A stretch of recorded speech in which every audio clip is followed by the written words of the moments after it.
Hey, Coach. Hey, You, Craig. you touched on this a little bit Monday, but I was wondering if you guys had any better grasp on maybe who they're going to start at quarterback for Liberty and how you prepare for the different guys. Trey, we don't. Uh, we don't have any idea whether Brewer's healthy or Bennett. We just don't know. But really, we've been preparing pretty much the same for both guys. Does it make it difficult with them having a bye week right before you in terms of, you know, what tricks they might pull out and stuff? Kind of similar question, I guess, as last week. Well, I think so. It's not like a bowl, and all that. I think they only practiced maybe one time. Is what I heard. I don't know if what they did for sure, but if that was the case, they probably didn't add a whole lot of things. I don't know why they would, but yes, do I expect something new, a wrinkle, maybe in special teams, something like that? With Tanner Burns is over there, does a wonderful job for them, and obviously we all know he was here at Arkansas when I was, and Jesse Stone's over there as well, but yeah, I expect something new. I would think so. Thanks, Coach. Bob? Hey, Sam, how you doing? They got 3 Rockets now in the game, or just 2? I think it's just one each. Maybe there's a third one. I'll try to check that out. Okay.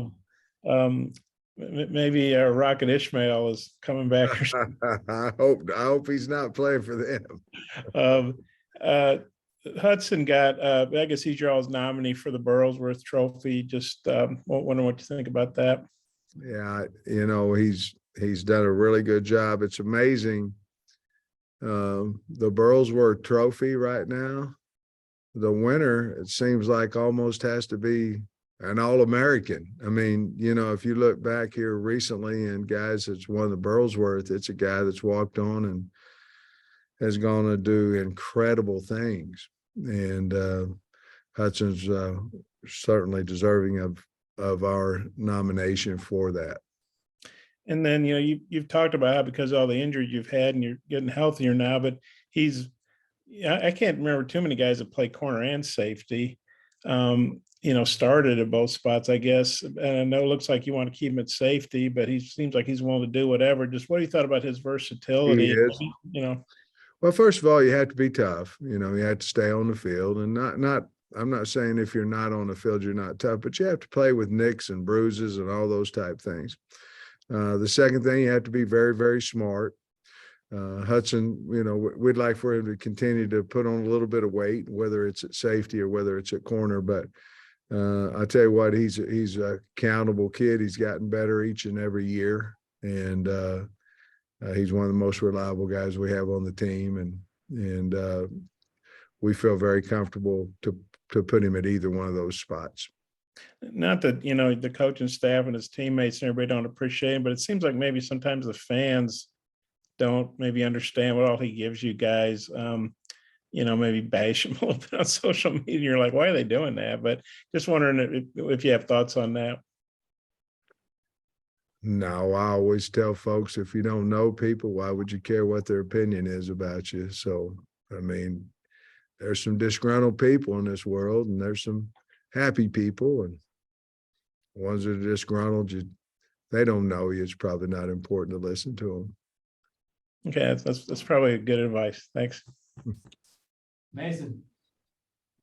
Yeah, Coach Freeze talked this week about his relationship with Coach Odom. I didn't know if that was something that Coach Odom has talked about this week. No, I think they're acquaintances and all those things. I really haven't asked Barry about his relationship with Coach, to be perfectly honest with you.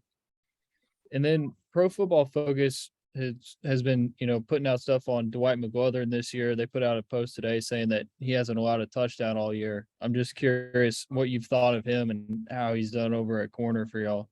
I think he's adjusted well. He's obviously has to be a more physical corner. I think Auburn went after him in the run game early last week, and he's getting better at that. but we're real happy with Nudie, really happy that he's on the team and he's done an outstanding job for us. Hutch? Yeah, Coach, I've got a little bit of a big picture question. You mentioned that this schedule that y'all have this year, it was scheduled several years in the past. And they've got games right now that are scheduled for the 2030s. Do you think there needs to be an adjustment on how the schedules are made so far in advance? Would you like a little bit more flexibility closer to the season?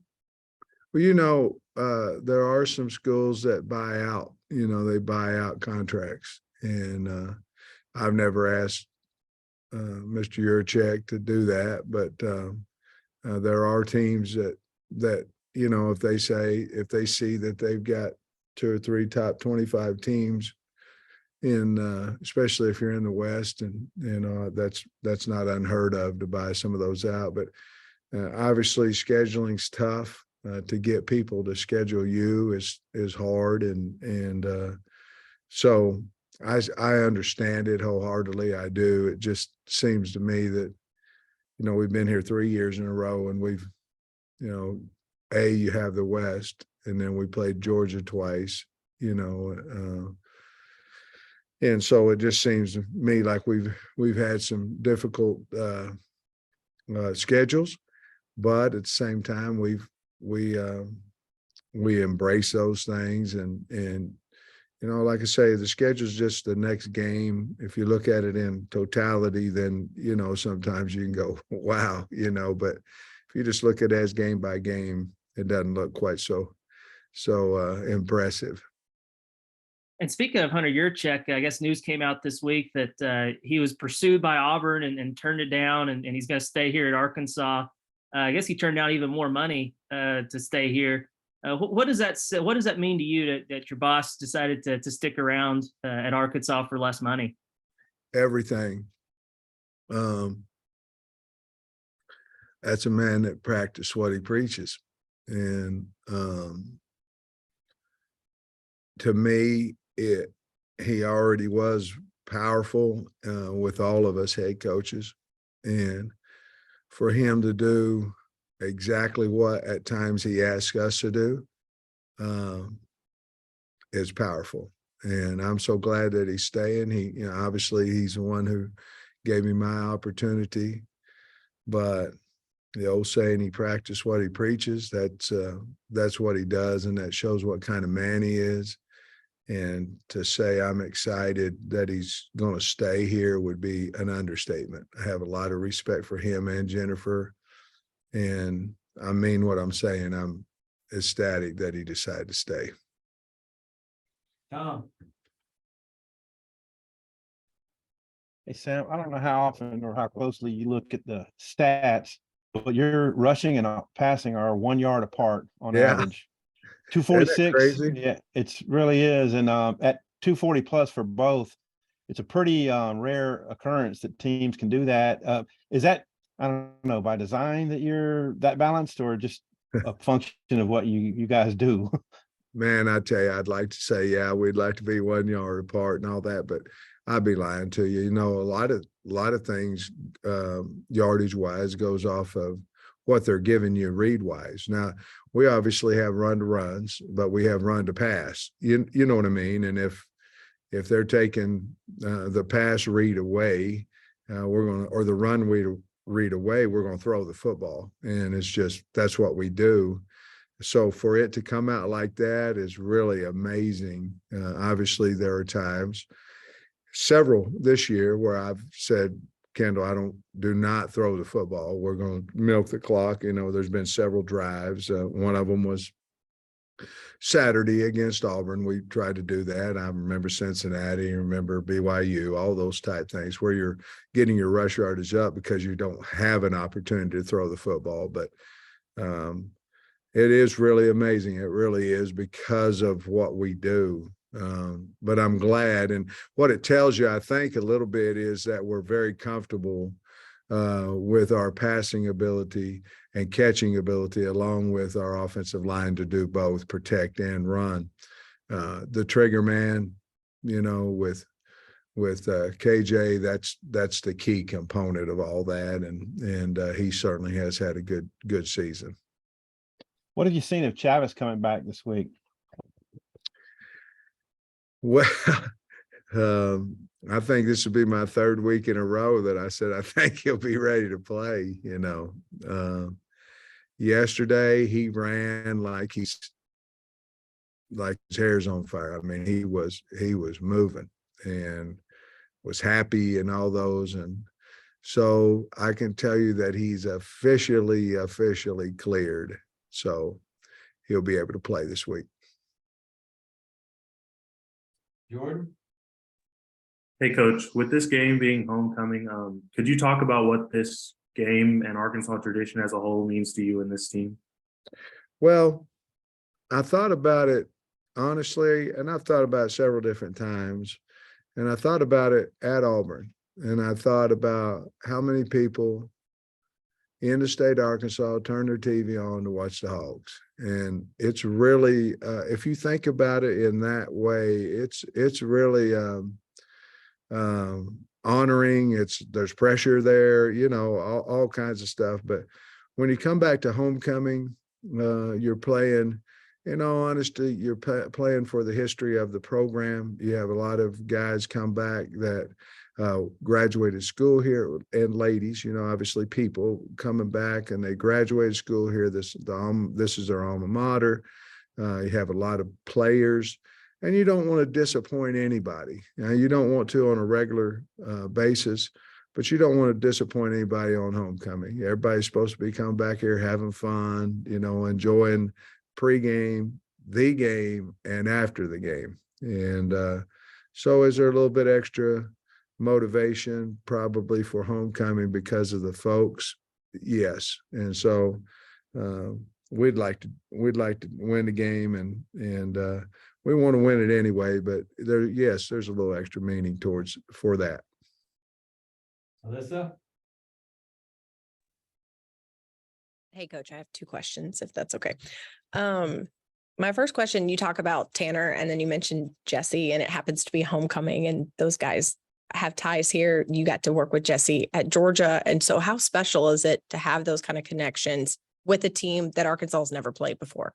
Yeah, I love both those guys. I mean, I do. They're wonderful people. I got to see them grow up a little bit from young guys to married and children, and have high respect for both of them. And now you have high respect for them in their profession.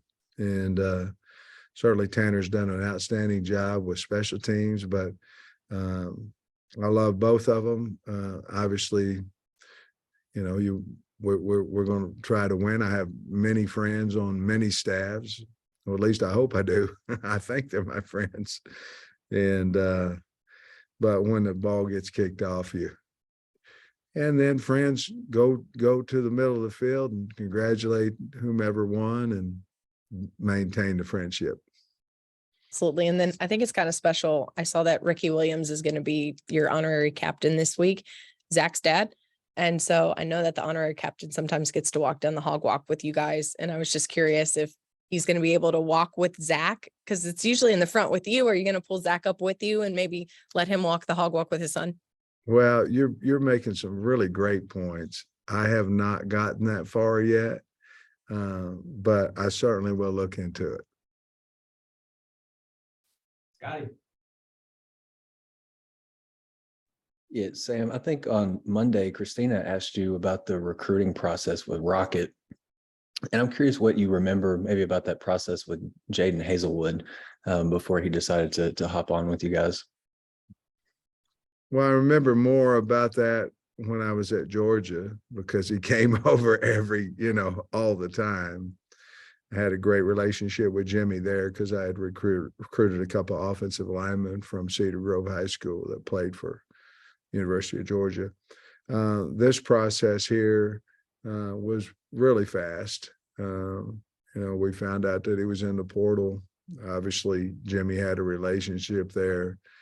I went to Jim once that happened and said, what do you do? Do we have an opportunity? And Jimmy said, oh yeah, absolutely. And I said, well, holler at him and see if he'd be interested. And to be perfectly honest with you, we went out there to Atlanta And we brought him in. It was over about as soon as it started. It was a very fast process, and we needed wideouts, and we had Jimmy Smith, and everybody else didn't. And that's what happened. And sticking with Hazelwood, just in your opinion, what's he brought to the team, the program, and just what kind of an impact has he had or made on the guys? A great form of toughness. That kid's tough now. I mean, really tough. Leadership. I think he's really helped the wide receiver room. I'm talking about the kids grow up. You know, I think we're a better room because Hazelwood's here. I believe that. And I would say the same thing with Burks a year ago. But I think we're a better room. I think Keytron Jackson is better this year because of Hazelwood. I do. And obviously there's a competition part of that. But Hazelwood's just got that it factor, and has for as long as I've known him. But he's done a wonderful job of being a team leader when it's very, very hard to be that way in 1 year. Thanks, Sam. Mm-hmm. Bob, Tom, do you have any more? Go ahead, Bob. Oh, I'm sorry. I was about to say I'm good. I should have lowered my hand. Sorry. I thought Roger Clemens was another possible Rocket, though. Sam, Sam, you said you had a cheesy theme that might crop back up if you won the game. So I'm wondering if the cheese is back in the room. It's not. I can tell you what it was, though. So we had ALL. Who would that have been? Oh, we had 5 games left. ALLOM. So the first one would be all, and then Ole Miss would be on, and then it would be mission or me. So I was going to go all on. I was just going to have something on the back, go ALLOM. And that passed 2 stages, it passed 2 stages, and I got the bumper. He said, man, there's way too much cheese on that. So I let it go. But I was going to say all on me or all on mission. And Bump talked me out of it. That's not too cheesy. I think that would have. I thought it was pretty good, but he obviously did not. So I let it go. All right. That wraps me. All right. Y'all have a great day. Thank you so much. Go Hogs.